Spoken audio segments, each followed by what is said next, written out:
Takže čaute guys, ja vás vítam u ďalšieho videa. Dneska sa budeme zaobierať ohľade hier. Tieto vlastne animácie budú mať okolo takých 10 minút.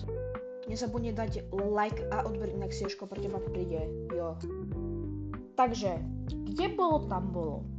Malý papílko sa rozhodol ísť k svojej sestre. No a mojej sestre práve bratranec stiahol zázračný ako Minecraft zadara. A ona mi ukázala, čo to je Minecraft. Tak som zistil, čo je to Minecraft. A to bola moja vlastne prvá ever hra. A moja doteraz najobľúbenejšia hra. Lebo Minecraft proste je presne best. Let's be real. OK. Teraz si nemyslíte, že som hral Minecraft akože hneď od 5 rokov, hej? On to tak vôbec nebolo. Vzal som mamin mobil a išiel som hneď proste študovať Minecraft a skúsiť hociaké spôsoby len nájsť, aby proste bol free. Hádajte čo, našiel som len fakey a pomocou nich mám najlepšie detstvo na svete. Dobre, poďme späť do videa, lebo sme trošku odplávali. Nemôžete hovoriť, že poznám všetko, pretože poznám úplne že všetky hry, okrem takých kringe, ale nepoznám také skôr strieľačky, maximálne tak poznám, že CSGO, alebo Fortnite, alebo Call of Duty. Dobrá, takže hororovky. Všetci vieme, že keď sme vyrastali s hororovkami, sme mali go-to detstvo. Hej. Hororovky vtedy boli go-to. Teraz už ešte v dobe hororovky, ani ne. Takže vyrastali sme určite, že z Granny, Baldi, Hello Neighbor, Bendy and Ink Machine a hlavne Five Nights at Freddy's. To si všetci pamätáme. No, takže Five Nights at Freddy's. Ja taktiež asi že od 6 alebo 5 rokoch som pozeral toto kringe, ale zase teraz v dnešnej dobe goated random brainrot proste YouTube video o Five Nights at Freddy's.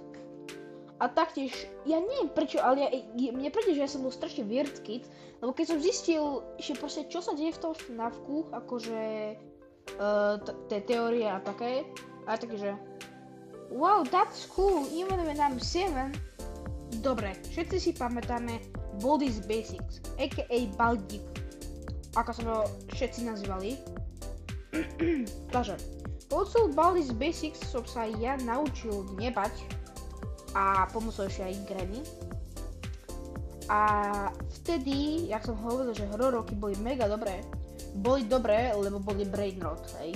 V dnešnej dobe hororovky nie sú až taký brainrot a potom sú zlé. OK, Granny. Za moje staré časy toto bola až najlepšia hororovka a ja som ju prvýkrát videl u Asimistera, takže shoutout Asimisterovi. A vlastne ja som to pozeral na 50-ročnom ľuďach, asi že 7 alebo 8 ročný ja, alebo neviem tak, hej, asi tak. Aj možno, že aj mladší som bol, možno. No a vlastne, ja som to audio vôbec nepočul, takže som vôbec nevedel, o čom to je. Ale potom som postupne zistil, že to je mega dobrá hra. Lenže ten lore je otrasný. No, kedy si bol mega dobrý, teraz je otrasný. Hello Neighbor. Hello Neighbor bola kedysi strašne fantastická hra, už to celé dokašľali. A strašne ma to štve. Hello Neighbor bola proste goated hra. Bola že goated hra. Toto je Alfie, Betty, mama. To bolo fantastico. Ak Shelly z Brawl Stars hovorí. To sa k tomu potom dostaneme. No. Bol taký downfall asi 2 alebo 1 rok a potom prišiel Hello Neighbor 2. A najviac, čo ma naštvalo, bolo to, že v strede vývoju, už po vydaní Hello Neighbor 2, ešte chceli ďalej vyvojovať príbeh, updaty. No, v strede toho sa rozhodli, že kašľú na to idú robiť Hello Neighbor 3. Chápeš? Proste average good hra a potom. OK, posledná hra z hororoviek, ale nie posledná, Bendy and the Ink Machine.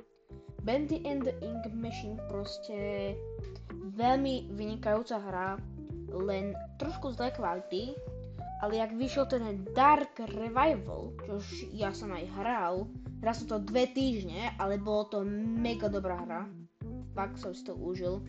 A proste nemám nič k tomu, čo zle povedať, ten lore bol taký divný, že nepochopíte, ale potom pochopíte, čo je celkom akože dobrá.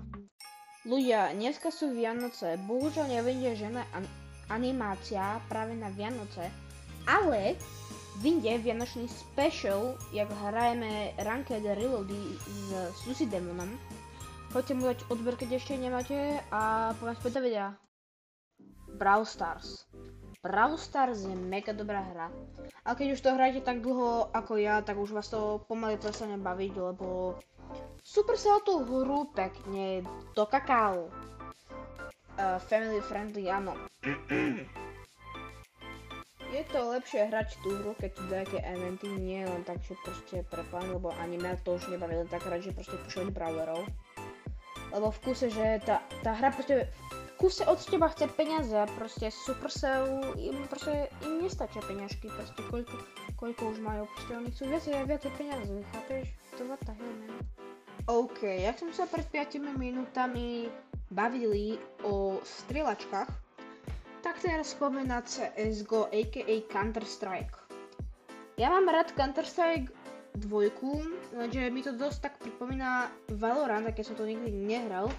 Len som proste videl 2 klipy z Valorantu a som si hovoril, že kamo to je čistý Counter-Strike, kopírka proste pre dievčatá, ktoré by mali byť v kuchyni.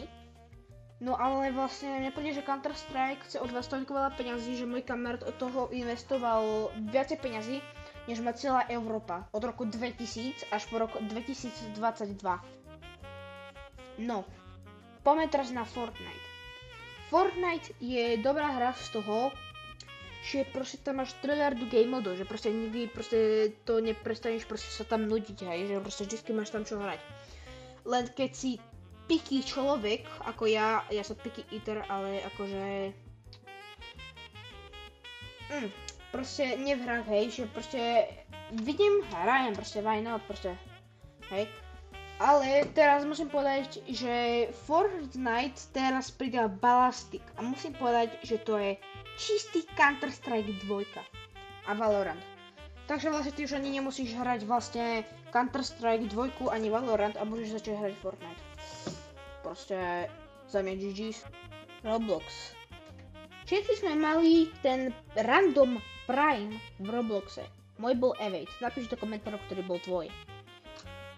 Roblox je v podstate kopírka Minecraftu, aj keď Roblox je starší než Minecraft, lebo vtedy Roblox vyzeral jak úplná kopírácia Minecraftu, aj keď proste Roblox bol skorší než Minecraft, ale to je teraz jedno. A vlastne v dnešnej dobe Roblox je skôr taká imaginárna proste fantázia dievčat, mi skôr tak príde, aj keď to nie je imaginárne, ale to je úplne jedno. A vlastne teraz Roblox je taký veľmi divný, hej, teraz by som ani nevedel, že to je Roblox, kamo. Hej, teraz to je fakt, že divné. Ale zase v Robloxe je nekonečno hier, ktoré môžeš hrať, áno. Ale zase musím povedať, že niektoré hry sú fakt, že zlé, hej. A najhoršia vec, ktorá sa vám môže stať, je keď váš kamarát hraje na mobile a keď vy hrajete na PC a neviete, čo máte hrať, lebo ten, čo hraje na PC, má rád tieto hry a ten, čo hraje na mobile, má rád tieto hry, lenže ten, čo je na mobile, nemá rád toto hry, čo má rád ten, čo je na PC a ten PC nemá rád, čo ten na mobile hraje, takže jo, to ste cooked. Among Us. Všetci si pamätáme v roku 2022, že každý youtuber točil Among Us. Už som aj videl rasistické memes, že Among Us ma naučil byť rasistom, hej, akože fakt vtipné. Akože ja som sa na tým zasmial, takže. No a aká je tvoja obľúbená hra? Napíš do komentára. A vidíme sa u ďalšej animácie alebo videa. Alebo u specialu. Dovidenia. Ela vira mortal, ela vira mortal, ela vira mortal, vira mortal. Ela vira mortal de boneca, bate o clima da minha pá. Ela vira mortal de boneca, bate o clima da minha pá.